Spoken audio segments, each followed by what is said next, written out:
நான் டெய்லி 2 பதிகங்கள்ல முருகன் கிட்ட சொல்றது உண்டு. காலையில நைட்டு படுக்கும் போது அது என்ன அப்படின்னு சொன்னா, ஃபர்ஸ்ட் ஒன், முருகா நான் உன்னை மட்டுமே நம்பியிருக்கேன் முருகா, எனக்கு உன்னை தவிர யாரும் இல்லை முருகா. உன்னை ஒழிய ஒருவரையும் நம்புகிலேன், பின்னே ஒருவரையான் பின் செல்லேன், பன்னிருக்கை கோலப்பா வானோர் கொடியவனை தீர்த்தருளும் வேலப்பா செந்தில் வாழ்வே. இந்த பதிகத்தை கண்டிப்பா நான் சொல்லி அவன் டெய்லி சொல்லுவேன் நான் காலையில நைட்டும். 2வது பதிகம் வந்து பம்பன் சுவாமிகள் நம்மளுக்கு அருள் செய்தது.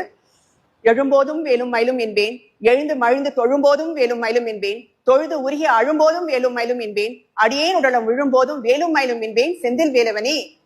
கடைசியா சொல்லுங்க என்னோட, வெற்றிவேல் முருகனுக்கு, செந்தில் நாதனுக்கு, வள்ளி மணாளனுக்கு, அறுபடை குமரனுக்கு, சிங்காரவேலனுக்கு, திருச்செந்தூர் முருகனுக்கு